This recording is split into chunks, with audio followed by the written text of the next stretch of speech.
இன்னும் நாம் மரணித்த பிறகும் இதற்கு பின்பும் இந்த உலகம் இயங்கிக் கொண்டிருக்கக்கூடிய இந்த வேளையில் இந்த உலகம் அழியும் வரையிலும் அல்லாஹ் நம்மளுடைய அந்த சமுதாயத்தை விரிவுபடுத்திக் கொண்டே செல்வார். இந்த நிலையில் நமக்கு இறை தூதராக அனுப்பப்பட்டவர் நபிகள் நாயகம் ஸல்லல்லாஹு அலைஹி வஸல்லம் அவர்கள். அப்ப அவர்களுடைய அந்த சமுதாயத்தை பார்த்தால் எவ்வளவு பேர் இருப்பாங்க? கோடான கோடி மக்கள் அவருடைய சமுதாயத்தில் இருப்பார்கள். அப்ப இந்த நிலையில் அந்த கோடான கோடி மக்களுடைய தலைவராக இருக்கக்கூடிய நபிகள் நாயகம் ஸல்லல்லாஹு அலைஹி வஸல்லம் அவர்களை பார்த்து அல்லாஹ் திருமறை குர்ஆனில் குறிப்பிடுகிறார். என்ன சொல்றான் அப்படின்னு சொன்னா, நபியே முகமது, நீங்கள் இப்ராஹிமுடைய மார்க்கத்தை பின்பற்றுவீராக.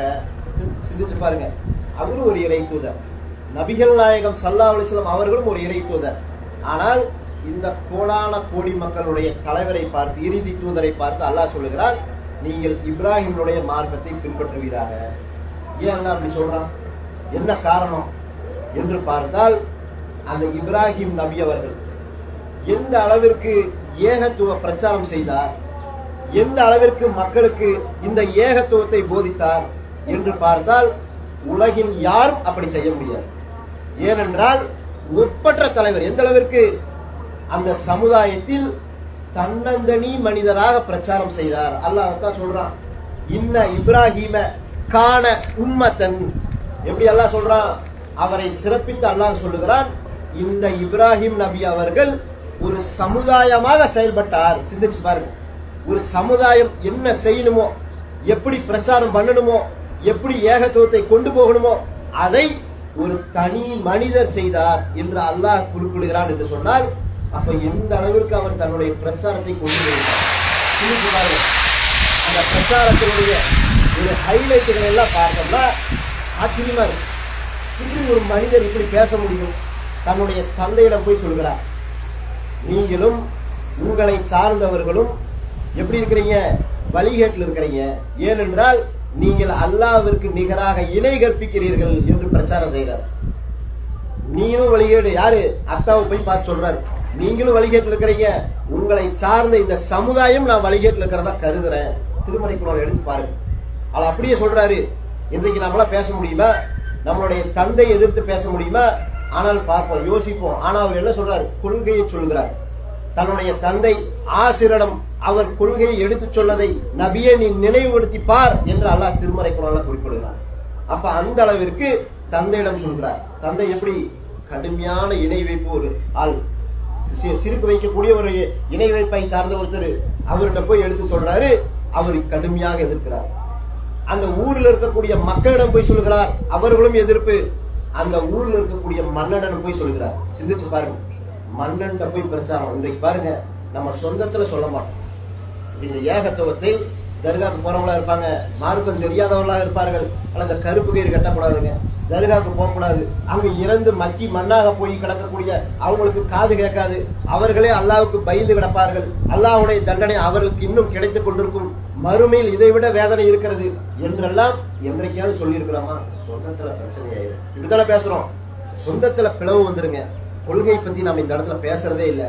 அவங்க கொள்கை அவங்களுக்கு, என் கொள்கை எனக்கு என்று இப்படி கடந்து போய் கொண்டிருக்கிறோம். ஆனால் இப்ராஹிம் அலைஹிஸ்ஸலாம் அவர்கள் அப்படி தந்தைக்கு போட்டு உடைக்கிறார்கள். இதுதான் கொள்கை, இதுதான் ஏக இறைவனை வணங்குங்கள், இதுதான் கொள்கை என்று உடைத்தார்களா இல்லையா? அந்த போய் என்ன அரசிடம் போய் சொல்லுகிறார்கள். என்ன எப்படிப்பட்ட பிரச்சாரம்? அரசன் போய் சொல்றாங்க, எனது இறைவன் எப்படிப்பட்டவன் தெரியுமா? ஒரு மனிதனுக்கு உயிரை கொடுப்பான், உயிரை எடுப்பான். உடனே அரசன் சொல்றான் பதில், அப்படியா? நானும் ஒருத்தனை மன்னிச்சு விடுவேன், நானும் ஒருத்தனை போட்டு தருவேன். அவனுடைய பேச்சு எப்படி இருக்குன்னு பாருங்க. உடனே இவர் சொல்கிறார், என்னுடைய இறைவன் இந்த சூரியனை கிழக்கில் உதிக்க செய்து மேற்கில் என்ன செய்வாரு? மறைய செய்வார். நீ மேற்கில் உதிக்க செய் என்று சொன்ன மாத்திரத்தில் அந்த திருமறை குர்ஆனுடைய வசனத்தை பார்க்கிறோம். அப்படியே வாயடைத்து போனார். பாருங்க எப்படி இருக்கும். ஏகத்துவ பிரச்சாரத்தை ஒரு அரசனிடம் போய் சொல்கிறார். எந்த அளவிற்கு வலிமையாக, அவனே அதிர்ந்து போகக்கூடிய அளவிற்கு. ஆனால் இன்றைக்கு என்ன, நம்மளுடைய பக்கத்து வீட்டை சொல்ல முடியும். சொல்றோமா? பாதிக்கீங்க, சரியில்லை, அது சொல்ல முடியாது என்று நம்ம நினைக்கிறோம். ஆனால் இப்ராஹிம் நபி அவர்களுடைய போட்டு உடைக்கிறார்கள். இன்னும் எப்படி அந்த ஊர்ல போய் பிரச்சாரம் பண்றாங்க. அந்த ஊரில் இருக்கக்கூடிய அந்த மக்களிடம் போய் சொல்கிறார்கள், இங்கு நீங்கள் வழிபடக்கூடியது அனைத்தும் தெய்வங்கள் அல்ல, ஏக இறைவனின் பக்கம் வாருங்கள் என்று பிரச்சாரம் செய்கிறார்கள். அங்க இருக்கக்கூடியவர்கள் எல்லாம் அப்படி செய்ய மாட்டோம், நாங்கள் எங்களுடைய முன்னோர்கள் பல காலமாக இப்படி செய்யறோம், நாங்களும் இப்படித்தான் செய்வோம் என்று அவர்கள் சொல்லுகிறார்கள். அந்த நிலையில் அவர்களும் சொல்லுகிறார், நீங்க எல்லாம் போன பிறகு உங்களுடைய ஒட்டுமொத்த வணக்க வழிபாடுக்காக நீங்க வச்சிருக்கிறீங்களா இல்லையா, இந்த சிலைகளை அன்னைக்கும் போட்டு நான் உடைப்பேன் என்று சொல்கிறார். பக்கத்துல ஒரு பங்கனுக்காக போறாங்க, ஒரு ஊரில் நடக்கக்கூடிய ஒரு திருவிழாவுக்கு செல்கிறார்கள். என்ன செய்யறாரு இவரு, ஒட்டு மொத்தத்தையும் போட்டு உடைக்கிறார். ஒன்னே ஒண்ணை மட்டும் விட்டார், இருக்கிறதுலேயே பெருசாக இருக்கக்கூடிய ஒரே ஒரு சிலையை மட்டும் விட்டு அதுல கொண்டு கோடாரி சொருகி வச்சிட்டார். மக்கள்லாம் வர்றாங்க, ஆஹா நம்ம கடவுளுக்கு இப்படிப்பட்ட ஒரு அநீதம் செய்தது யார் என்று அவர்களுக்குள் பேசிக்கிறார்கள். ஒரு இளைஞன் ஒருவர் எங்கெல்லாம் பிரச்சாரம் செய்தார், இது தவறு என்று சொல்லிக் கொண்டிருந்தார், அவருடைய வேலையாகத்தான் இருக்கும், உடனே அவரை அழைத்து வாருங்கள் என்று சொல்லுகிறார்கள். கூட்டிட்டு வர்றாங்க. இப்ராஹிம் நபி அவர்களுடன் பேசுகிறார்கள். இதை செய்தது யார், எனக்கெல்லாம் தெரியாது. எப்படிப்பட்ட யுக்தின்னு பாருங்க, எவ்வளவு தூரம் அறிவை யூஸ் பண்றாருன்னு பாருங்க. எப்படிப்பட்ட யுக்தி, எனக்கெல்லாம் தெரியாது, நீங்க தான்ப்பா கடவுளை காலகாலமா வணங்குறீங்க, அந்த பெரிய கடவுளோட உழைச்சிருக்கலாம், அவர் கோடாரியோட அங்கதான் இருக்குது, கேளு என்று சொல்லுகிறார்கள். அதுதான் பேசாதே என்று அனைவரும் தலையை குனிந்தார்கள். இதைத்தாப்பா காலகாலமா நான் சொல்றேன். எப்படிப்பட்ட பிரச்சாரம் பாருங்க. இன்றைக்கு என்ன, ஒரு நோட்டீஸ் கொடுக்க மாட்டோம், இன்றைக்கெல்லாம் எவ்வளவோ நவீனங்கள் வந்துருச்சு. ஒரு SMS சொல்ல மாட்டோம், ஒரு வாட்ஸ்அப்ல சொல்ல மாட்டோம், ஒரு சமூக வலைதளங்களை பயன்படுத்த மாட்டோம் இதற்காக. ஆனால் இப்ராஹிம் நபி அவர்கள் எதுவுமே இல்லாத நேரத்தில் அந்த மக்களுடைய அறிவு கண்ணை திறக்க வைத்தார்கள். இதுதான் இறைவன், இதுதான் ஏகத்துவம், இதுதான் ஓரிரை கொள்கை என்று போட்டு உடைத்தார்களா இல்லையா? இன்னும் அல்லாஹ் சொல்லுகிறார், இப்ராஹிம் நபி அவர்களுக்கு நாம் பல்வேறு வகையான சோதனைகளை வைத்தோம். 1 2 இல்லை, எத்தனை கடக்கிறார்கள். ஊர்ல பிரச்சனை, குடும்பத்துல பிரச்சனை, மக்கள்கிட்ட பிரச்சனை, அரசல்கிட்ட பிரச்சனை, இப்படி எல்லா வகையிலும் பிரச்சனையை சந்திக்கிறார்கள். இன்னும் எப்படி, பல காலமாக குழந்தை இல்லாத நேரத்தில் அவருக்கு அல்லாஹ் குழந்தை செல்வத்தை கொடுக்கிறார். அந்த நிலையில் அந்த குழந்தையை பாலைவனத்தில் விடுவதற்காக அல்லாஹ் ஒரு கட்டளை விடுகிறான். பாலைவனத்தில் உடனே விடுறாங்க. சிந்திச்சு பாருங்க, இன்றைக்கு வெளியூர்ல இருந்து நம்மளுடைய மனைவி வர்றாங்க, பஸ் ஸ்டாண்டில் போய் பிக்கப் பண்ணணும் பேசியாச்சு, போகல, கடுமையான அலுவல், நாம போனை எடுக்கல, என்ன ஆகும் குடும்பத்துல, அவ்வளவுதான் முடிஞ்சு, அன்னைக்கே முடிஞ்சு. அவங்க வீட்டுல ஒரு 10 20 பேர் வருவாங்க, நம்ம வீட்டுல ஒரு 10 20 பேர் வருவாங்க, நிச்சயத்துக்கல்ல பிரச்சனையை பேசி தீர்க்கிறேன். அப்படிதான் நடக்கு உலகத்துல.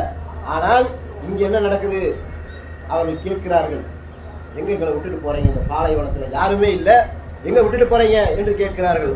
இப்ராஹிம் அலைஹிஸ்ஸலாம் அவர்கள் பதில் சொல்லுங்க. மறுபடியும் கேட்கிறாங்க, பதில் சொல்லல. மறுபடியும் இவங்களுக்கே புரியுது, இது இறைவனுடைய கட்டளையா இருக்குமோ, இறைவனுடைய கட்டளையா என்று கேட்கிறார்கள். ஆமாண்டு போயிட்டாங்க. சிந்திச்சு பாருங்க, எப்படிப்பட்ட மனைவி, எப்படிப்பட்ட கணவன்.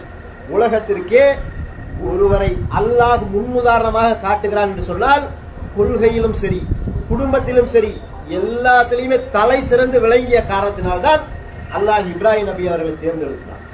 எப்படி பாருங்க, குடும்பத்தை எப்படி வச்சிருக்கிறார்னு பாருங்க. மனைவி அவருடைய அதை நடவடிக்கை பார்த்து புரிந்து கொள்கிறார், ஓ இது இறைவனுடைய கட்டளை. அப்பதான் அந்த அம்மா பாக்குறாங்க, என்ன ஆள் அரவமற்ற பகுதி, பச்சிலம் குழந்தையோடு அப்படி நிற்கிறார்கள், தவிர்த்து கொண்டு குழந்தைக்கு திடீர்னு தாகம்னு அழுகிறார்கள். இஸ்மாயில் அலைஹிஸ்ஸலாம் அவர்கள் அழுது கதறுகிறார்கள். உடனே என்ன செய்யறாங்க, அப்படி ஒவ்வொரு பகுதியாக ஓடி போய் ஒவ்வொரு குன்றாக பார்க்கிறார்கள். எங்குமே மனிதர்களே தென்படல. சிந்திச்சு பாருங்க, எப்படிப்பட்ட கஷ்டமா இருக்கும். அந்த நேரத்தில் தான் குழந்தையை கீழே வைத்து விட்டு அப்படி ஒவ்வொரு மலைக்குன்றாக ஏறுகிறார்கள். இன்றைக்கு மக்காவில் ஹஜ்ஜினுடைய அந்த கிரிகையில் ஒன்றான சஃபாவையும் மர்வாவையும் மக்கள் தொங்கோட்டம் ஓட வேண்டும் என்று சொல்கிறார்களா இல்லையா? அதனுடைய பின்னணியில் யார் இருக்கிறார்கள் என்று பார்த்தால் இந்த இப்ராஹிம் அலைஹிஸ்ஸலாம் அவர்களும் அவருடைய குடும்பத்தை சார்ந்தவர்கள் தான் இருக்கிறார்கள். அப்ப அந்த அளவிற்கு இதவர்கள் முன்னுதாரணமாக இருந்திருக்கிறார்கள். அந்த நேரத்தில் அந்த குழந்தை பசியால் அந்த மண்ணை அப்படி எட்டி உதைக்கிறது. அந்த மண்ணிலிருந்து அல்லாஹ் ஒரு நீரூற்றை பீறி வளர்க்கிறார். அந்த பாலைவனத்தில் அந்த ஆள் அரவமற்ற ஒரு பகுதியில் அல்லாஹ் எப்படி ஒரு ஜம்ஜம் என்கின்ற ஒரு நீரூற்றை ஏற்படுத்துகிறார். அதற்கு எப்படி ஒரு பேர் வந்தது என்று சொன்னால், அப்படி பார்க்கிறாங்க, காலில் உதைச்ச மாத்திரத்தில் வானவர்கள் அந்த இடத்துல ஒரு நீரூற்றை ஏற்படுத்துகிறார்கள் அல்லாஹ்வுடைய உதவியை கொண்டு. அந்த நேரத்தில் அதை பார்த்து விட்டு பாலைவனத்தில் இப்படி ஒரு தண்ணி ஓடுதே என்று அவர்கள் என்ன செஞ்சாங்க, ஒரு பாத்தி கேட்டாங்க பக்கத்தில். போதும் போதும் ஜம்ஜம் என்று சொன்னால், ஐயோ போதும் போதும் தண்ணி வேஸ்ட் ஆகுதே, விரைமா போகுதே. இன்றைக்கெல்லாம் நம்ம பைப்பை திறந்து விட்டா கூடவே மாட்டோம். அது பை பிரிப்பேருங்க, 10 ரூபா வாங்கி மாத்துறோம், அதான் பாத்துக்கலாம் என்று அப்படி ஓடிக்கொண்டிருக்கும். அப்படி தாரையா 4 பேர் பயன்படுத்தினா பரவாயில்ல, வீண் விரையும் செய்வோம், சர்வ சாதாரணமா திருப்பி விட்டுருவோம். ஒரு குடத்தை இன்னொரு குடத்தை மாத்திரக்குள்ளே ஒரு அரை குடம் தண்ணி வீணா போயிடும், அதையெல்லாம் கண்டுகொள்ளவே மாட்டோம். ஆனால் அவங்க என்ன செய்யறாங்க, அந்த காலகட்டத்தில் இத்தனை வருஷம் இருக்கும், சிந்திச்சு பாருங்க. இப்ராஹிம் அலைஹிஸ்ஸலாம் அவர்கள் காலங்கிறது எத்தனை வருடங்களுக்கு முன்பு. ஆனால் அப்படி போதும் போதும் என்று பாத்தி கட்டினார்கள். அப்ப அந்த நேரத்தில் தான் அது ஜம்ஜம் கிணறாக மாறுகிறது. அந்த இடத்துல இப்ராஹிம் அலைஹிஸ்ஸலாம் துவா செய்யறாங்க, இறைவா உன்னுடைய கட்டளைக்காக ஆள் அரவமற்ற பகுதியில் என்னுடைய குடும்பத்தை விட்டு செல்கிறேன், இவர்களுக்கு மக்களை அப்படி எப்படி கொண்டு வந்து சேரு என்று சொன்னார்கள். அதனாலதான் இன்றைக்கும் அந்த காபத்துள்ளால் எப்படி கோடான கோடி மக்கள் எப்படி ஹஜ்ஜுக்கும் உம்ராவுக்கும் சென்று கொண்டே இருக்கிறார். அப்படி எப்ப பார்த்தாலும் கிரௌடாவே இருக்கும், எங்கு பார்த்தாலும் கூட்டமாகவே இருக்கும். அந்த அளவிற்கு உலகமே ஈர்க்கக்கூடிய ஒரு இடமாக அந்த இப்ராஹிம் நபியுடைய துவாவை அல்லாஹ் ஏற்க வச்சிருக்கிறார். சிந்திச்சு பாருங்க, எவ்வளவு பெரிய பிரம்மாண்டம். இது மட்டுமா, இன்னும் எந்த அளவிற்கு இப்ராஹிம் அலைஹிஸ்ஸலாம் அவர்கள் அந்த குழந்தையை வைத்து அது பருவமடை அடைந்தவுடன் அல்லாஹ் உடனே சொல்றான், இந்த காபத்துல்லாவை நீ கட்டி புனர் நிர்மாணம் செய் என்று சொல்கிறார். உடனே அந்த கட்டளை நிறைவேற்றுகிறார். அதற்கு பிறகு என்ன, அந்த குழந்தை ஓரளவுக்கு பருவ வயதை அடைந்தவுடன் உடனே அந்த குழந்தையை சொல்லுகிறார்கள், இப்ராஹிமே இந்த ஒரு கனவுல அல்லாஹ் ஏற்படுத்துறாங்க, குழந்தையை அறுப்பதை போன்று ஒரு கனவு. சிந்திச்சு பாருங்க, எந்த அளவிற்கு குழந்தை வளர்க்க வேண்டும், நம்மளுடைய குழந்தைகளை நாம் எந்த அளவிற்கு வளர்த்து இருக்கிறோம், இந்த விஷயத்தை வச்சு பாருங்க. போய் சொல்றார் தன்னுடைய மகன்கிட்ட, இஸ்மாயிலே அல்லாஹ் எனக்கு நேற்று இரவில் ஒரு கனவை கொடுத்தான், அந்த கனவு ஒரு வகை செய்தி தான். அது எப்படின்னு சொன்னா, உன்னை படுக்க வைத்து அறுப்பதை போன்று நான் கனவு கண்டேன். இன்றைக்கு போய் நம்மள்ட குழந்தைகிட்ட சொல்லி பாருங்க, நம்மளுடைய பசங்கள்ட பிள்ளைகிட்ட சும்மா சொல்லி பாருங்க, நல்லா தானே இருந்தார் அத்தா, ஏதாவது பிரச்சனையா, எங்கேயாவது வண்டியில கிண்டியில ஊத்துட்டாரா, இல்ல வேற எங்கேயாவது இடிச்சுக்கிட்டாரா, ஏதாவது லைட்டா பாதிப்பு மாதிரி தெரியுதுமா, உடனே பாத்துருங்க என்ன ஏதுன்னு. அவர் கடைசியில சட்டையெல்லாம் சொல்லுவாங்களா இல்லையா? நம்மளுடைய குழந்தைகள் சர்வசாதாரணமாக சொல்லுவார்கள். ஆனால் இப்ராஹிம் அலைஹிஸ்ஸலாம் அவர்கள் எந்த அளவிற்கு தன்னுடைய மகனை வளர்த்தார்கள் என்று அந்த உதாரணத்தை பாருங்கள். மகன் என்ன சொல்றாரு, அல்லாஹ் நாடினால் என்னை நீங்கள் பொறுமையாளர்களாக காண்பீர்கள், நீங்கள் அல்லாஹ்வுடைய கட்டளையை நிறைவேற்றுங்கள் என்று இஸ்மாயில் அலைஹிஸ்ஸலாம் அவர் சொன்னார். சிந்திச்சு பாருங்க, அப்ப எவ்வளவு தூரம் அந்த குழந்தை வளர்ப்பில் இப்ராஹிம் அலைஹிஸ்ஸலாம். அதனாலதான் அல்லாஹ் என்ன சொல்றான், இவரை உலகத்திற்கே தலைவராக சொல்றான். இப்ராஹிம் அலைஹிஸ்ஸலாம் அவர்களை பார்த்து, நபியை நீ பின்பற்றிருந்த அல்லாஹ் ஏன் சொல்றான், இந்த கோடான கோடி மக்களுடைய தலைவரை கூட பார்த்து பின்பற்ற சொல்லுகிறான் என்று சொன்னால் என்ன காரணம், குடும்பத்துல சரியா இருக்கிறாங்க, ஏகத்துவத்துல சரி, ஓரரை கொள்கையும் சரியா சொல்லுகிறார்கள், எல்லா விதத்திலும் சரியாக இருந்திருக்கிறார்கள் என்பதற்காகத்தான். அதனாலதான் அல்லாஹ் சிறப்பித்து சொல்லுகிறான், இந்த இப்ராஹிம் நபி அவர்களை நாம் கலீலாக எப்படி நண்பராக ஆக்கிக் கொண்டோம். உலகத்தில் இறைவனுக்கு யாராவது நண்பர் இருக்க முடியுமா? தூதர்கள் இருக்கிறார்கள், இறை நேசர்கள் இருக்கிறார்கள், அவுலியாக்கள் சொல்றோமா இல்லையா, இறை நேசர்கள் இருக்கிறார்கள், அல்லாஹ்வை விரும்பக்கூடியவர்கள் இருக்கிறார்கள், அல்லாஹ் விரும்பக்கூடியவர்களும் இருக்கிறார்கள். ஆனால் அல்லாஹ் ஒருவரை நண்பராக தேர்ந்தெடுத்திருக்கிறார் என்று சொன்னால் அது இப்ராஹிம் அலைஹிஸ்ஸலாம் அவர்கள் என்று அல்லாஹ் குர்ஆனில் சொல்லுகிறானா, அப்போ எந்த அளவிற்கு அவர்களுடைய நடவடிக்கைகள் உயர்வாக இருந்திருக்கும். அப்ப அப்படிப்பட்ட இப்ராஹிம் நபி அவர்களுடைய குடும்ப பின்னணியில் வந்ததுதான் இன்றைய பெருநாள் தினம். அப்ப இந்த நேரத்தில் குழந்தையை அறுக்க சொல்கிறார்கள். அப்போ என்ன செய்யறாங்க, அந்த குழந்தையை குப்புற வைத்து படுக்க வைத்து போய் அறுக்கிறார்கள். பல கதைகள் இதுல வச்சிருக்கிறாங்க. அறுக்க போன நேரத்துல கத்தி அறுக்கல, அதை பண்ணாங்க, இதை பண்ணாங்க, என்னென்னமோ சொல்றாங்க. ஆனா அப்படி இல்லை, ஒண்ணுமே இல்லை. எப்போதும் போல அவர்கள் படுக்க வைத்து எப்படி இருப்போம், கழுத்துக்கு கீழே தான் இருப்போம், குப்புற படுக்க வச்சு அறுக்க போறாங்க. உடனே அல்லாஹ் சொல்லுகிறான், இப்ராஹிமே நான் வைத்த சோதனையில் நீ வெற்றி கண்டீர், உன் மகனை அறுக்க வேண்டாம், அதற்கு பதிலாக ஒரு பலிப்பிராயை நீ அனுப்பிறாங்க என்று அல்லாஹ் உடனே வசனத்தை இருக்கிறான். உடனே அதை செய்கிறார். நம்ம சிந்திச்சு பாருங்க, எந்த அளவிற்கு இப்ராஹிம் நபி அவர்கள் தன்னுடைய குழந்தையும் அறுக்க துணிந்தார்கள். சிந்திச்சு பாருங்க, இறைவனுக்காக தியாகம் செய்ய முன் வந்தார்கள். ஆனால் இன்றைக்கு எப்படி ஒரு 25 நிமிடங்கள் தியாகம் செய்து இறைவனை வணங்குவதற்கு நம்மால் முடியல.